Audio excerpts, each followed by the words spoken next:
Program Jabatan Tahap 3 tahun 2025 dari LPTK Sekolah Tinggi Katolik Santo Yakobus Maroke dengan NIM 25869051129 dan mengajar di SMP Negeri 5 Longbagun, Kabupaten Mahakam Ulu, Provinsi Kalimantan Timur.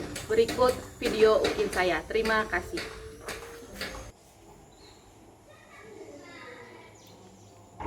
Selamat pagi semuanya. Pagi, Bu. Semangat. Pagi, Bu. Semangat pagi. Pagi. Yesus luar biasa. Oke, sebelum kita memulai pelajaran kita pada pagi hari ini, silakan satu orang pimpin kita dalam doa. Silakan, Bek. Marilah kita satu dalam doa dan Bapa dan Putra dan Roh Kudus. Amin. Ya Tuhan, terima kasih penyertaan-Mu dari malam hingga pagi hari ini.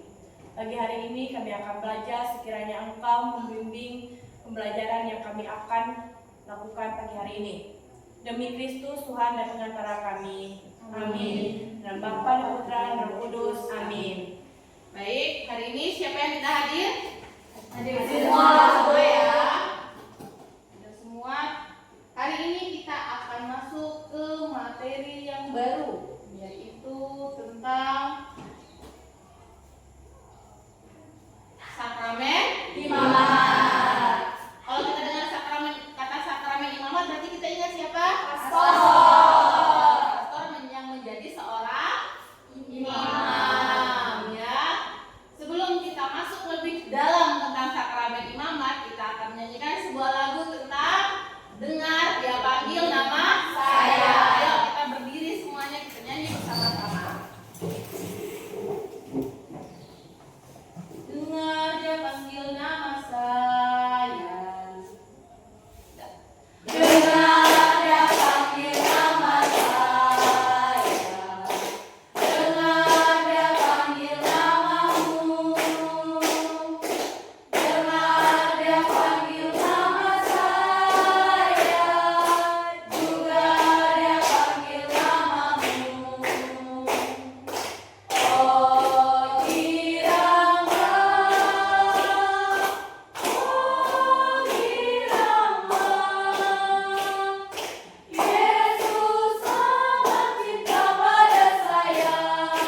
Oh Irama, ku jawab ya, ku jawab ya, ku jawab ya Tuhan, ku jawab ya Tuhan, ku jawab ya. Oke, silakan duduk. Pak, Suster. Nah, tadi Ibu bilang kalau dengar kata sakramen imamat berarti kita ingat pastor. Nah, yang kalian ketahui tentang sakramen imamat sebagai panggilan hidup itu apa? Melayani. Terus ada lagi?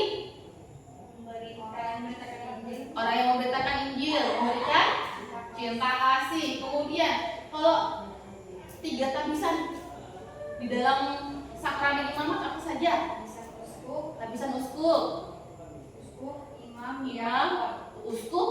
dan diakon. Tapi dimulai dari awal dulu, yaitu dari diakon, kemudian imam, baru menjadi seorang uskup. Kemudian syarat yang harus dipenuhi untuk menjadi seorang imam apa? Harus laki. Perempuan boleh atau tidak? Boleh. Perempuan hanya menjadi seorang suster. Terus apa lagi selain laki-laki? Harus apa lagi? Harus sehat secara jasmani maupun rohani. Terus apa lagi? Belum menikah. Yang menjadi syarat utamanya juga yaitu dia belum menikah. Dan yang keempat, apa yang sudah kalian lakukan untuk mendukung kehidupan para imam? Menjadi pelayan. Contohnya seperti apa? Istina. Terus menjadi seorang lektor. Terus apa lagi? Mazmur. Jadi itu langkah-langkah yang sudah kita lakukan sebagai kaum awam. Kita ini adalah kaum awam yang mendukung seorang imam, ya. Imam itu adalah pastor. Nah, dalam sakramen imamat, dalam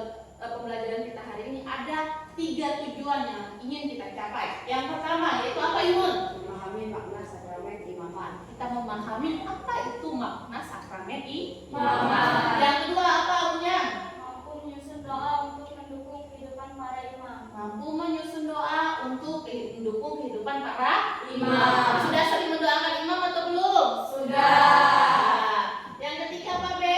Mampu mensyukuri kehadiran para imam serta berperan aktif mendukung tugas para imam. Yang ketiga adalah mampu mensyukuri kehadiran para imam melalui pastor ya, serta berperan aktif mendukung tugas dari para imam. Ini adalah 3 tujuan pembelajaran yang ingin kita capai. Sekarang kita akan menonton sebuah video tentang Pater Damian. Mengisahkan tentang apa ya Pater Damian ini? Tentang seorang pahlawan kemanusiaan yang mungkin belum banyak yang tahu. Ini adalah kisah tentang pengorbanan luar biasa dari Pater Damian, sang rasul para penderita kusta. Bayangkan sebuah pulau kecil di tengah kepulauan Hawaii bernama Molokai. Di tempat yang sekarang terlihat indah ini, dahulu tersimpan kisah pilu tentang sebuah koloni yang dihuni oleh para penderita kusta. Mereka adalah orang-orang yang terpaksa dipisahkan dari keluarga, dibuang dari masyarakat, dan hidup dalam kesendirian yang menyakitkan. Di tengah situasi yang tampak tak berpengharapan ini, muncul sosok Pater Damian, seorang imam Katolik dari Belgia. Nama aslinya Joseph de Verster, tapi dunia mengenalnya sebagai Damian, sosok yang memilih untuk mengabdikan hidupnya bagi mereka yang tersisih. Teman-teman, coba bayangkan keberanian yang dibutuhkan untuk mengambil keputusan seperti ini. Di masa itu, kusta adalah penyakit yang sangat ditakuti. Tidak ada yang mau mendekati penderitanya, apalagi tinggal bersama mereka. Tapi Pater Damian, dia justru dengan sukarela memilih untuk hidup di tengah-tengah mereka. Ketika pertama kali menginjakkan kaki di Molokai, pemandangan yang dia lihat sungguh memilukan. Rumah-rumah yang hampir roboh, orang-orang sakit yang terbengkalai, dan atmosfer keputusasaan yang begitu pekat. Tapi hal ini tidak membuatnya mundur. Sebaliknya, dia langsung beraksi. Dengan tangannya sendiri, Pater Damian membangun rumah-rumah yang layak. Dia mendirikan gereja untuk memberi pengharapan. Yang paling mengagumkan, dia merawat luka-luka para penderita kusta tanpa rasa jijik atau takut. Bahkan ketika ada yang meninggal, dia memastikan mereka mendapat pemakaman yang layak. Tahun demi tahun berlalu, dan perubahan mulai terlihat. Koloni yang tadinya suram perlahan-lahan dipenuhi dengan tawa dan harapan. Orang-orang yang merasa terbuang mulai menemukan kembali harga diri mereka. Mereka tidak lagi merasa sendirian karena ada seseorang yang rela memberikan seluruh hidupnya untuk mereka. Tapi kisah ini memiliki twist yang mengharukan. Setelah belasan tahun hidup bersama para penderita kusta, Pater Damian akhirnya tertular penyakit yang sama. Namun, apakah dia menyerah? Tidak sama sekali. Dia tetap melayani sampai nafas terakhirnya. Pada tahun 1889, dalam usia 49 tahun, Pater Damian menghembuskan nafas terakhirnya. Tapi warisan cintanya tidak pernah mati. Kisahnya menjadi inspirasi bagi jutaan orang di seluruh dunia. Bahkan pada tahun 2009, Gereja Katolik mengangkatnya sebagai santo, sebuah pengakuan tertinggi atas hidupnya yang luar biasa. Teman-teman, kisah Pater Damian mengajarkan kita bahwa cinta sejati tidak mengenal batas. Ketika dunia memilih untuk membuang, dia memilih untuk merangkul. Ketika orang lain katakan, jangan merayakan diri.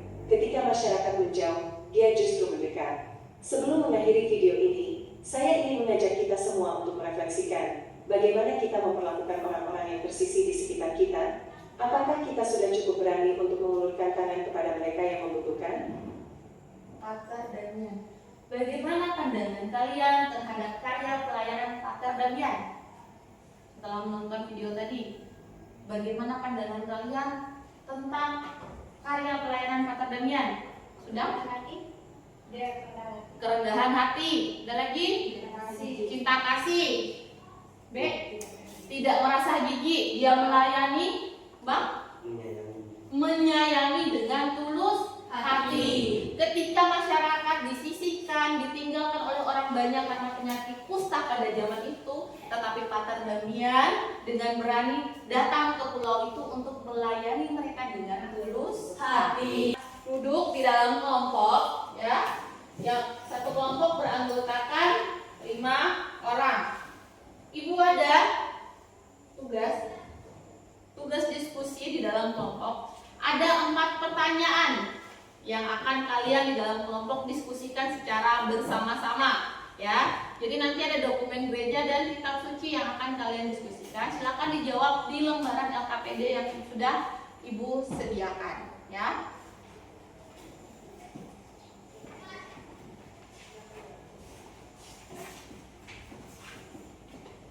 Oke, silakan.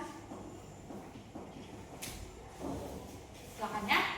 Pertanyaan yang pertama yaitu tentang bagaimana kedudukan imam dalam gereja berdasarkan kutipan kitab suci dan dokumen gereja. Yang kedua, apa tugas seorang imam berdasarkan kutipan kitab suci dan dokumen gereja. Dokumen gerejanya dan kitab suci sudah tertuang di dalam soal kalian masing-masing. Dan yang ketiga, jelaskan syarat yang harus dipenuhi untuk menjadi seorang imam berdasarkan cerita Damian dan cerita dari kitab suci dan dokumen gereja tersebut. Dan yang terakhir adalah tuliskan contoh-contoh usaha yang dapat kalian lakukan untuk mendukung kehidupan seorang imam. Apakah ada pertanyaan sampai sini? Tidak ada. Kalau tidak ada, silakan berdiskusi di dalam kelompok. Ibu kasih waktu.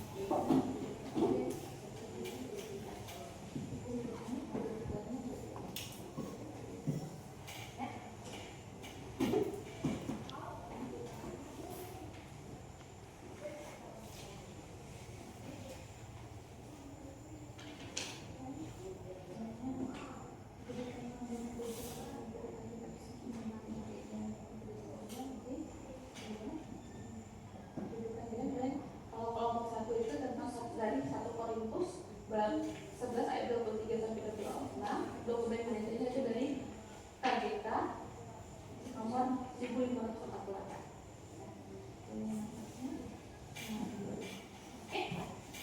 Jadi pahami? Silakan.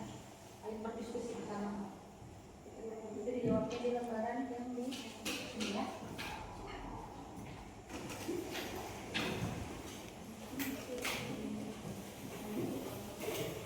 Kita mendengarkan hasil diskusi dari kelompok 1.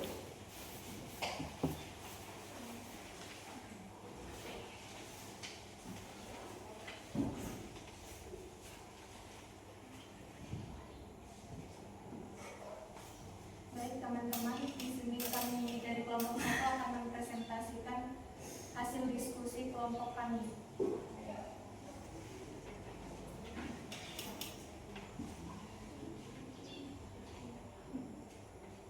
Bagaimana kedudukan iman dalam gereja berdasarkan kutipan kitab suci dan dokumen gereja tersebut. Imam dalam gereja memiliki kedudukan yang sangat sentral, terutama dalam memimpin perayaan Ekaristi yang didasarkan pada perintah Yesus. Apa tugas seorang imam berdasarkan kutipan kitab suci dan dokumen gereja tersebut?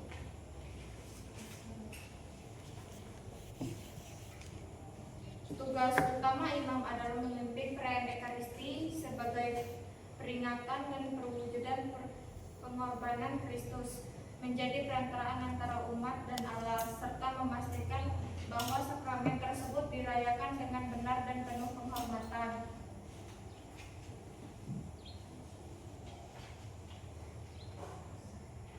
Jelaskan syarat yang harus dipenuhi untuk menjadi seorang imam berdasarkan cerita Pater Damian dan kutipan tersebut.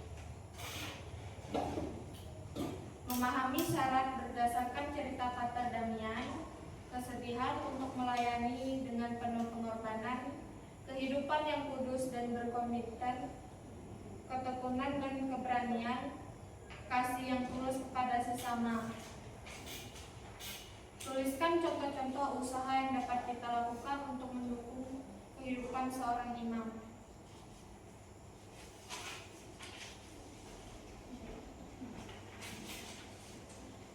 Mendoakan para imam, memberikan persembahan, contohnya uang dan makanan dan sayur-sayuran, membantu pastor dalam pelayanan Ekaristi. Sekian dari kelompok kami. Terima kasih. Ya, silakan kelompok 2.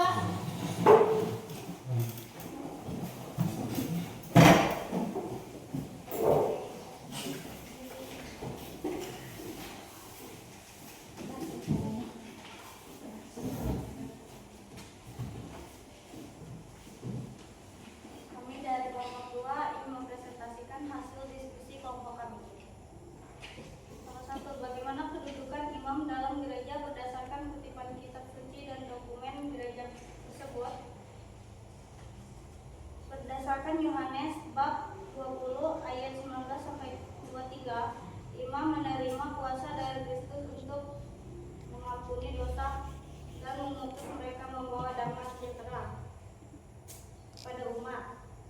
Berdasarkan KGK 1981, imam adalah pelayan khusus dalam gereja yang melaksanakan tugas sakramental dan bimbingan umat dalam iman sebagai wakil Kristus. Apa tugas seorang imam berdasarkan kutipan suci, kitab suci dan dokumen gereja tersebut? Tugas imam berdasarkan Yohanes 20 bab 20 ayat 19 sampai 23 dan KGK 1581.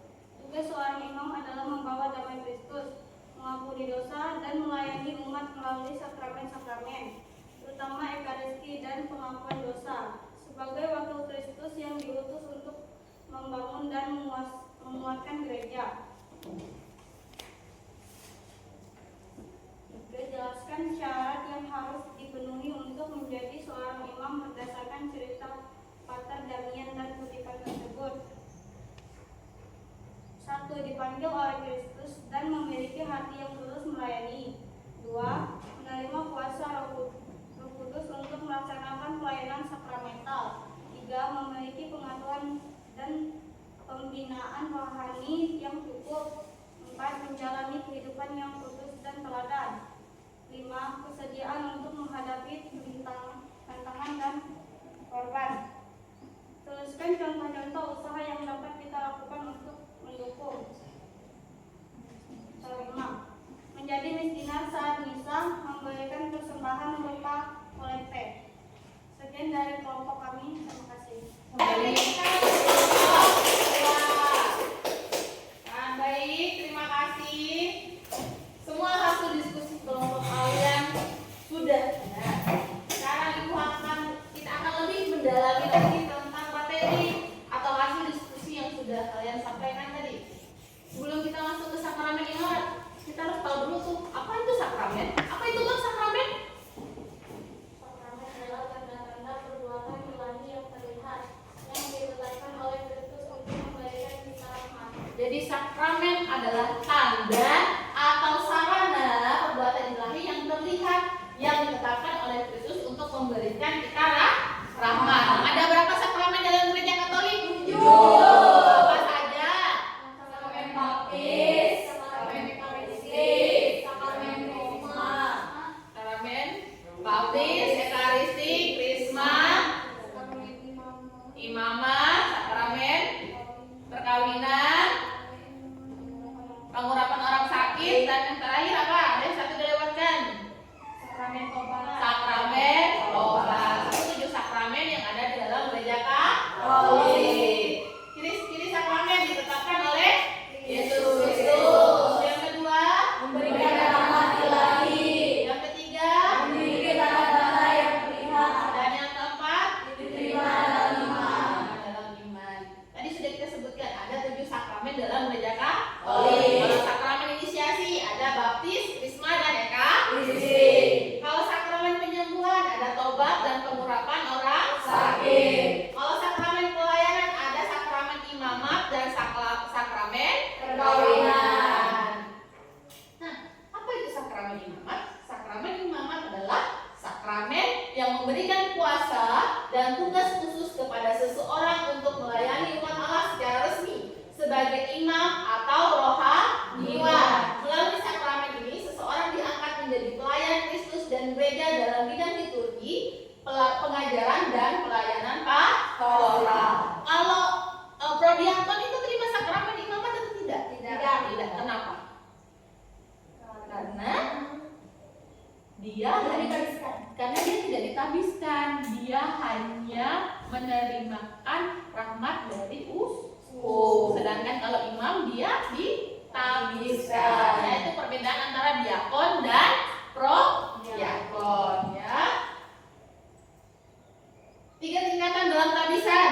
Yang pertama adalah tabisan episkopat. Tadi sebenarnya sudah disebutkan ada diakon, imam, dan uskup. Tabisan episkopat itu adalah tabisan untuk uskup, yaitu tabisan uskup ini merupakan sakramen imamat tertinggi atau keseluruhan pelayan suci. Yang kedua,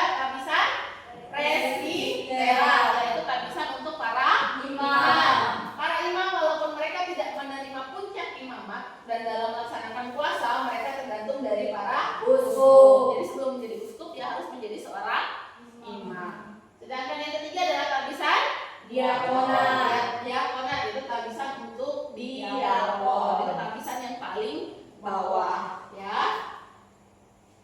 Syaratnya yang pertama tadi sudah kalian sebutkan, harus pria normal. Yang kedua belum atau tidak beristri. Yang ketiga memiliki motivasi.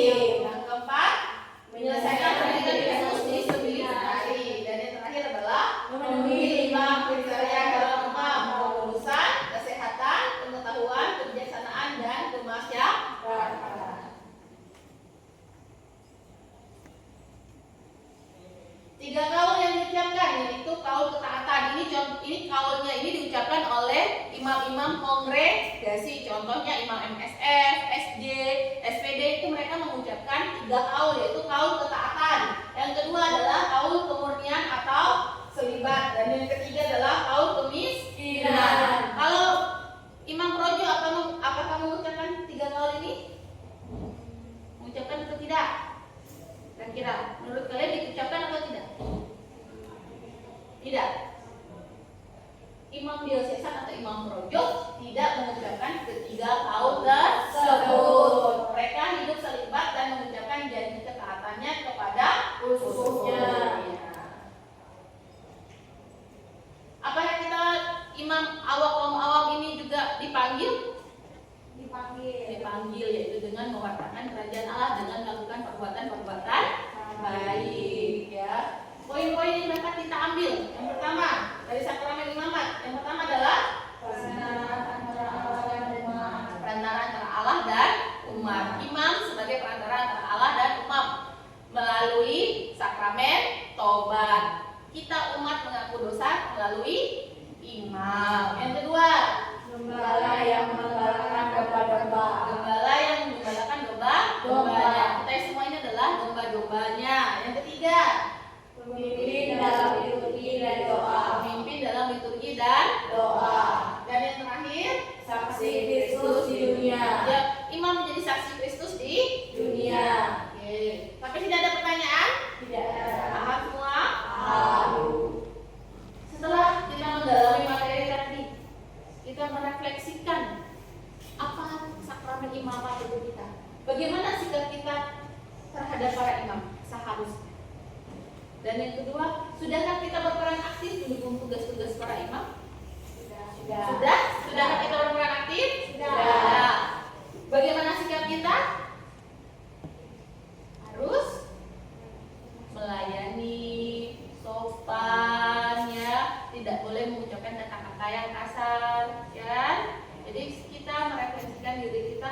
Imam tadi kan dikatakan imam sebagai perantara Allah dan kaum awam. Berarti kita ini adalah kaum awamnya. Sedangkan yang terhabis adalah imam atau pastor. Kita mengaku dosa melalui pastor. Jadi kita harus merefleksikan diri bahwa kehadiran imam di tengah-tengah kita ini adalah untuk melayani kita umat manusia. Jadi kita harus mendukungnya dengan mendoakan mereka. Nah, dari refleksi tadi, aksi yang mau kita lakukan apa untuk para imam? Silakan di kelompok berdiskusi. Kira-kira rencana aksi yang dapat kita lakukan untuk mendukung kehidupan para imam apa? Kelompok 1, kelompok 2? Kelompok 1 apa kira-kira? Rencana aksi yang ingin kalian lakukan untuk mendukung kehidupan para imam? Kelompok 2? Memberikan kolekte. Terus ada lagi kelompok 1? Apa? Memberikan persembahan, sama ya. Oh, ini persembahan mungkin pada saat kita perarakan persembahan kali ya maksudnya ya. Nah, kalau kelompok 2 tadi memberikan dengan kolekte, yang kelompok 1 memberikan persembahan. Jadi ketika kita diberikan tugas, kita memberikan persembahan melalui rezeki yang sudah kita terima. Kalau kolekte itu biasanya itu kolekte kita berikan untuk mendukung pendidikan kaum para imam. Jadi itu aksi-aksi yang akan kita lakukan. Bisa dilaksanakan? Bisa. Bisa? Oke. Baik, sampai sini ada pertanyaan? Tidak ada. Kalau tidak ada, kita akhiri pertemuan kita pada hari ini. Silakan satu orang pimpin kita di dalam doa. Silakan.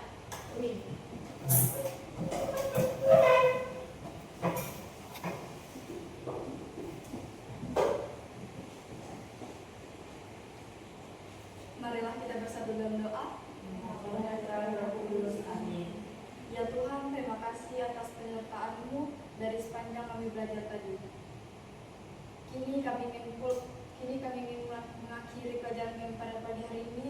Semoga Engkau memberkati kami dan menyertai kami. Amin.